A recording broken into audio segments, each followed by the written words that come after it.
ଆସନ୍ତୁ ଶୁଣିବା ସୁଧାଂଶୁ ଶେଖର ଦ୍ୱିବେଦୀଙ୍କ ଗଳ୍ପ ଏଣ୍ଡୁଅ। ସୁବ୍ରତ ନୂଆ ଘର ତିଆରି କରିଛି। ସହରଠାରୁ 15 କିଲୋମିଟର ଦୂର। ସକାଳ 10ଟା ବାଜିଥାଏ। ପ୍ରଣବ ନିତ୍ୟକର୍ମ ସାରି ଜଳଖିଆ ଖାଇ ବାହାରି ପଡ଼ିଲା। ବୈକୁଣ୍ଠ ସାର୍ ନୂଆ ଘରକୁ ସିଫ୍ଟ ହେବା ପ୍ରାୟ 8 ମାସ ହୋଇଗଲାଣି। ଗୃହ ପ୍ରବେଶ ବେଳେ ସୁବ୍ରତ ମୋବାଇଲରେ ମେସେଜ ଦେଇଥିଲା, କିନ୍ତୁ ସେତେବେଳେ କାମର ବ୍ୟସ୍ତତା ପାଇଁ ଯାଇପାରିନଥିଲା। ଏବେ ସମୟ ମିଳିଛି, ଯିବା ପାଇଁ ବାହାରିଛି। ସାର୍ଙ୍କ ଘର ଗେଟ୍ରେ ସୁବ୍ରତର ନାମ ଫଳକ ଦେଖି ପ୍ରଣବ ଆଶ୍ୱସ୍ତ ହୋଇ ଡେରବଲ ବଜାଇ ପ୍ରତୀକ୍ଷା କଲା।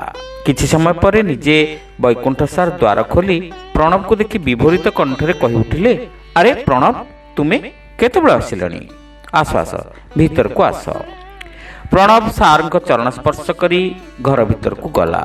ବୈକୁଣ୍ଠ ସାର୍ ତାକୁ ଡ୍ରଇଂ ରୁମ୍ର ସୋଫା ଉପରେ ବସିବାକୁ କହି ନିଜେ ସମ୍ମୁଖ ସୋଫାରେ ବସି ପଡ଼ିଲେ। ଆଉ କେମିତି ଚାଲିଛି ତୁମ ଚାକିରି, ଘର ସଂସାର? ସବୁକିଛି ଠିକ୍ ଚାଲିଛି ସାର୍। 8 ମାସ ପୂର୍ବରୁ ପ୍ରଣବ ଦେଖିଥିଲା ସାର୍ଙ୍କର ସ୍ୱାସ୍ଥ୍ୟ ଠିକ୍ ଥିଲା। ବୋଧେ ବୟସାଧିକ୍ୟ ଓ ଡାଇବେଟିସ୍ କାରଣରୁ ସ୍ୱାସ୍ଥ୍ୟ ଖରାପ ହୋଇଯାଇଛି। ପ୍ରଣବ ମନେ ମନେ ସାର୍ଙ୍କ କଥା ଭାବୁ ଭାବୁ ପଚାରିଲା, ସାର୍, ବହୁଦିନ ହେଲାଣି ଆପଣଙ୍କର କୌଣସି ଲେଖା ପତ୍ରପତ୍ରିକାରେ ବାହାରୁ ନାହିଁ। ସ୍ୱାସ୍ଥ୍ୟ ଠିକ୍ ନାହିଁ କି? ପ୍ରଣବର ପ୍ରଶ୍ନ ଶୁଣି ବୈକୁଣ୍ଠ ସାର୍ ଧୀରେ କହିଲେ, ନୂଆ ଘରକୁ ଆସିବା ଠାରୁ ଏକରକମ ଲେଖାପଢ଼ା ବନ୍ଦ କରିଦେଇଛି। କାହିଁକି ସାର୍? ବରଂ ଏ ସ୍ଥାନଟା ତ ପୂର୍ବ ସ୍ଥାନ ଅପେକ୍ଷା ଅଧିକ ଶାନ୍ତ ମନେ ହେଉଛି। ସହରର କୋଳାହଳ ଠାରୁ ଦୂରରେ ଏଭଳି ଶାନ୍ତ ବାତାବରଣରେ ଆପଣ ତ ଅଧିକ ଲେଖାପଢ଼ା କରିବା କଥା। ତମେ ଠିକ୍ କହିଛ ପ୍ରଣବ, ହେଲେ ମନ ବଳୁନି। ଲେଖାପଢ଼ାରେ ସାର୍ଙ୍କ ଠାରୁ ଏଭଳି ନିରୁତ୍ସାହିତ କଥା ଶୁଣି ପ୍ରଣବ ବଡ଼ ଆଶ୍ଚର୍ଯ୍ୟ ହେଉଥାଏ। ତାର ମନେ ପଡ଼ିଲା ବିଗତ ଦିନର ସ୍ମୃତି। ସେଦିନ କଲେଜ ଷ୍ଟାଫ ରୁମ୍ରେ ପେପରରେ ବାହାରିଥିବା ରବିବାସରୀୟ ପୃଷ୍ଠା ପଢ଼ୁଥାଏ ସେ। ହଠାତ୍ ରୁମ୍ ଭିତରକୁ ବୈକୁଣ୍ଠ ସାର୍ ପଶି ଆସିଲେ। ସାର୍ଙ୍କୁ ଦେଖିବା ମାତ୍ରେ ପ୍ରଣବ ଛିଡ଼ା ହୋଇଗଲା। ସେ ପୂର୍ବରୁ ଜାଣିଥାଏ ସାର୍ ଜଣେ ଓଡ଼ିଆ ଅଧ୍ୟାପକ ଓ ଜଣାଶୁଣା ଲେଖକ। ତାଙ୍କ ଲେଖା ପ୍ରାୟତଃ ପ୍ରତ୍ୟେକଟି ପତ୍ରପତ୍ରିକାରେ ପ୍ରକାଶ ପାଏ। କେତୋଟି ନିଜସ୍ୱ ପୁସ୍ତକ ମଧ୍ୟ ସାର୍ ପ୍ରକାଶ କରିଛନ୍ତି। ସାର୍ ଷ୍ଟାଫ ରୁମ୍ର ଚେୟାରରେ ବସି ପଚାରିଲେ, ନୂଆ ଆସିଛ? ହଁ ସାର୍। ନାଁ କ'ଣ? ପ୍ରଣବ ମହାନ୍ତି। ସବଜେକ୍ଟ? କମର୍ସ। କେତେ ଦିନ ହେବ କଲେଜ ଆସିଲଣି? 4 ମାସ ସାର୍। ବୈକୁଣ୍ଠ ସାର୍ ତା ପାଖକୁ ଆସି ଚେୟାରରେ ବସିବା ପାଇଁ ଇସାରା କରି ପୁଣି ପଚାରିଲେ, କମର୍ସ ପଢ଼ୁଛ, ପୁଣି ସାହିତ୍ୟରେ ବି ରୁଚି ରଖିଛ? ସାହିତ୍ୟରେ କ'ଣ ସବୁ ପଢ଼? ଗଳ୍ପ। କାହାର ଗଳ୍ପ ବେଶୀ ପଢ଼? ସାର୍, ସମସ୍ତଙ୍କ ଗଳ୍ପ ମୋତେ ଭଲ ଲାଗେ। ଠିକ୍ ଅଛି, କେବେ ସନ୍ଧ୍ୟାରେ ମୋ ଘରକୁ ଆସ, ସାହିତ୍ୟ ବିଷୟରେ ବସି ଆଲୋଚନା କରିବା। ତା ପରଠାରୁ ପ୍ରଣବ ପ୍ରତି ରବିବାର ସନ୍ଧ୍ୟାରେ ବୈକୁଣ୍ଠ ସାର୍ଙ୍କ ଘରେ ପହଞ୍ଚିଯାଏ। ବିଳମ୍ବିତ ରାତି ଯାଏ ସାହିତ୍ୟ ଉପରେ ଗମ୍ଭୀର ଚର୍ଚ୍ଚା ହୁଏ। ସାର୍ଙ୍କ ମାର୍ଗଦର୍ଶନରେ ପ୍ରଣବର କେତୋଟି ଗଳ୍ପ ପ୍ରତିଷ୍ଠିତ ପତ୍ରିକାରେ ପ୍ରକାଶ ପାଇଲା। ଗଳ୍ପକୁ ନେଇ ସାହିତ୍ୟ ମହଲରେ ବହୁତ ଚର୍ଚ୍ଚା ହେଲା। ପ୍ରଣବର ନାଁ ପ୍ରତିଷ୍ଠିତ ସାହିତ୍ୟ ସଂଗଠନରେ ଯୋଡ଼ି ହୋଇଗଲା। ଏହା ମଧ୍ୟରେ ବୈକୁଣ୍ଠ ସାର୍ଙ୍କ ଜୀବନ ବିଷୟରେ ଅନେକ କିଛି ଜାଣିସାରିଥାଏ ସେ। ବୈକୁଣ୍ଠ ସାର୍ ଗରିବରୁ ସଂଘର୍ଷ କରି କଲେଜ ପଢ଼ା ଶେଷ କରିବା ପରେ ଯେମିତି ଚାକିରି ଚାହିଁଥିଲେ, ତାଙ୍କ ମନ ମୁତାବକ ଚାକିରି ପାଇଲେ। ସ୍ତ୍ରୀ ଜୟନ୍ତୀ ମ୍ୟାଡ଼ାମ ତାଙ୍କ ଜୀବନକୁ ଆସିଲେ। ସାହିତ୍ୟିକ ଜୀବନରେ ତାଙ୍କର ବହୁତ ମାନ ସମ୍ମାନ ରହିଛି। ସେଇଭଳି କ'ଣ ଭାବୁଛ ପ୍ରଣବ? କିଛି ସମୟ ପ୍ରଣବ ପୁରୁଣା ସ୍ମୃତିରେ ହଜି ଯାଇଥିଲା।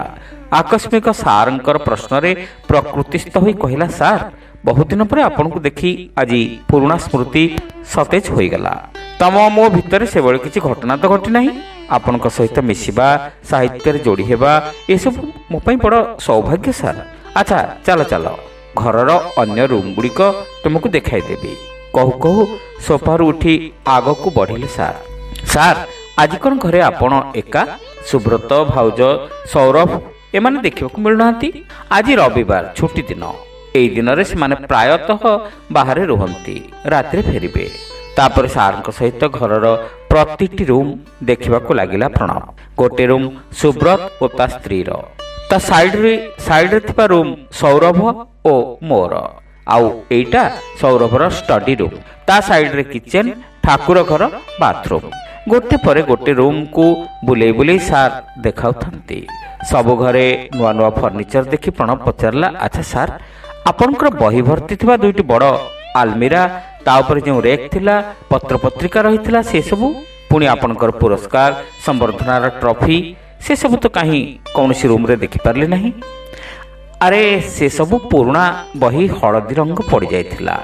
ଏବେ ସେସବୁ ବହି ପଢ଼ିବା ପାଇଁ ଲୋକ କାହାନ୍ତି? କାହା ପାଇଁ ସମ୍ଭାଳି ରଖିବି? ବହି, ଟ୍ରଫି, ସମ୍ବର୍ଦ୍ଧନା ସାର୍ଟିଫିକେଟ୍ ସବୁକିଛି ସୌରଭର ପଲଙ୍କ ତଳେ ଠୁସା ହୋଇଛି। କିନ୍ତୁ ସାର୍, ଏତେ ବଡ଼ ଘରେ ଆପଣଙ୍କର ବହି, ସାର୍ଟିଫିକେଟ୍, ଟ୍ରଫି ଇତ୍ୟାଦି ରଖିବାକୁ କ'ଣ ଜାଗା ନାହିଁ? ଜାଗା କାହିଁ? ତୁମେ ତ ଦେଖୁଛ ଆଜିର ସମୟରେ ସେସବୁ ବସ୍ତୁର କୌଣସି ପ୍ରୟୋଜନ ନାହିଁ। ସବୁ ନିରର୍ଥକ। ଡ୍ରଇଂ ରୁମ୍ରେ ସୁବ୍ରତର ଜିନିଷପତ୍ର, ଫାଇଲ୍, ଲ୍ୟାପଟପ୍ ଏଣେତେଣେ ପଡ଼ି ରହିଛି। କାନ୍ଥରେ ବିଦେଶୀ ମହିଳା ଖେଳାଳିଙ୍କ ପୋଷ୍ଟର ଲଗା ହୋଇଛି। ବାହାର ବଗିଚା ମୂଲ୍ୟବାନ ମାର୍ବଲରେ ସଜା ହୋଇଛି। ସମୟ ଖୁବ୍ ଶୀଘ୍ର ବଦଳି ଚାଲିଛି ପ୍ରଣବ। ଆଉ ଆମ ପରି ଲୋକମାନେ ମୂକ ଦର୍ଶକ ହୋଇ ସେମାନଙ୍କ କଥାରେ ଏଣ୍ଡୁଅ ଭଳି ମୁଣ୍ଡ ଟୁଙ୍ଗାରିବା ଛଡ଼ା ଆଉ କ'ଣ କିଛି ଉପାୟ ଅଛି? ଶ୍ରୋତା ବନ୍ଧୁ, ଏଇଠି ଶେଷ ହେଲା ଗଳ୍ପ ଏଣ୍ଡୁଅ। ଗପଟି ଆପଣମାନଙ୍କୁ କେମିତି ଲାଗିଲା କମେଣ୍ଟ କରି ନିଶ୍ଚିତ ଜଣାଇବେ। ଚ୍ୟାନେଲରେ ନୂଆ ହୋଇଥିଲେ ସବସ୍କ୍ରାଇବ୍ କରିବାକୁ ଭୁଲିବେ ନାହିଁ। ରହିଲୁ, ନମସ୍କାର।